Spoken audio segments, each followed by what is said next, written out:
2019కి గుంటూరు టాకీస్లో ఎవరి బొమ్మ పడనుంది? గల్లా జయదేవ్కి దీటుగా పోటీ ఇచ్చే అభ్యర్థి వైసీపీకి దొరికారా? 2014లో వైసీపీ నుంచి పోటీ చేసిన బాలశౌరి పరిస్థితి ఏంటి? ఆయనకి జగన్ మరో ఛాన్స్ ఇస్తారా? ప్రత్యామ్నాయ నియోజకవర్గం చూపిస్తారా? టీడీపీ నుంచి మరోసారి బరిలోకి దిగడానికి గల్లా సిద్ధంగా ఉన్నారు. గల్లాతో పొలిటికల్ వార్కి సై అనే వైసీపీ అభ్యర్థి ఎవరు? గుంటూరు వైసీపీలో ఎన్నికల ఫీవర్ క్రమంగా పెరుగుతోంది. గుంటూరు ఎంపీగా ఉన్న గల్లా జయదేవ్ 2019లో మరోసారి పోటీ చేయడానికి రెడీ అవుతున్నారు. గల్లా జయదేవ్ని ఢీకొనడానికి వైసీపీ ఎవరిని బరిలోకి దింపుతుంది అన్నది ఆసక్తికరంగా మారింది. 2014లో బాలశౌరి వైసీపీ నుంచి పోటీ చేశారు. గల్లా చేతిలో ఓటమి పాలయ్యారు. జగన్కు బాలశౌరి మంచి మిత్రుడట. దీంతో ఈసారి గల్లాతో పోరుకు జగన్ ఎవరిని బరిలోకి దింపుతారు అన్నది పార్టీలో చర్చనీయాంశంగా మారిందట. విజ్ఞాన్ విద్యాసంస్థల అధినేత లావు రత్తయ్య కుమారుడు లావు కృష్ణదేవరాయలు వచ్చే ఎన్నికల్లో వైసీపీ నుంచి పోటీ చేయబోతున్నారట.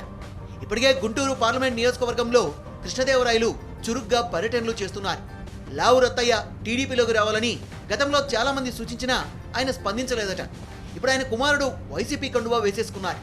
దీంతో గల్లా జయదేవ్కు పోటీకి జగన్ కృష్ణదేవరాయలనే రంగంలోకి దింపుతారని పార్టీలో చర్చ సాగుతోందట.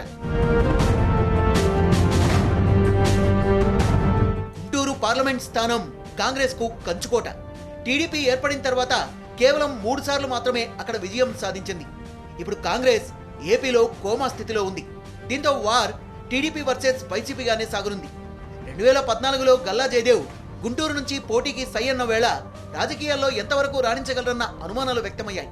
కానీ ఎంపీగా విజయం సాధించడం మాత్రమే కాదు, ప్రత్యేక హోదాకు సంబంధించి పార్లమెంట్లో ఏపీ గళాన్ని అత్యంత సమర్థవంతంగా బిగ్గరగా వినిపించడంలో గల్లా సక్సెస్ అయ్యారు. దీంతో గల్లా ఇమేజ్ మరింత పెరిగింది. ఈ నేపథ్యంలో లావు కృష్ణదేవరాయలు మాత్రమే గల్లాను సమర్థవంతంగా ఢీకొట్టగలరని వైసీపీ అధిష్టానం భావిస్తోందట. 2014లో వైసీపీ నుంచి పోటీ చేసి ఓటమి పాలైన బాలశౌరి ఆ తర్వాత నియోజకవర్గంలో యాక్టివ్గా లేరు. అడపాదడపా జగన్ పెట్టే సమావేశాల్లో పాల్గొనడం మినహా కార్యకర్తలకు భరోసా ఇచ్చే స్థాయిలో బాలశౌరి గుంటూరులో రాజకీయం చేయడం లేదు. దీంతో గల్లాను ఎదుర్కోవడానికి ధీటైన అభ్యర్థి ఎవరన్న అన్వేషణలో ఉన్న వైసీపీ లావు కృష్ణదేవరాయల్ని గుర్తించిందని అధికారికంగా ప్రకటించకపోయినా ఇప్పటికే కృష్ణదేవరాయలు 2019 ఎన్నికల కేంద్రంగా తన పని మొదలు పెట్టేశారని పార్టీ వర్గాలు చెబుతున్నాయి. ప్రత్యేక హోదాపై టీడీపీ పోరుబాట పట్టిన తర్వాత గల్లా ఇమేజ్ మరింత పెరిగింది. ఈ నేపథ్యంలో కృష్ణదేవరాయలు గల్లాకు ఏ స్థాయిలో పోటీస్తారన్న దానిపై గుంటూరులో ఆసక్తికర చర్చ సాగుతోంది.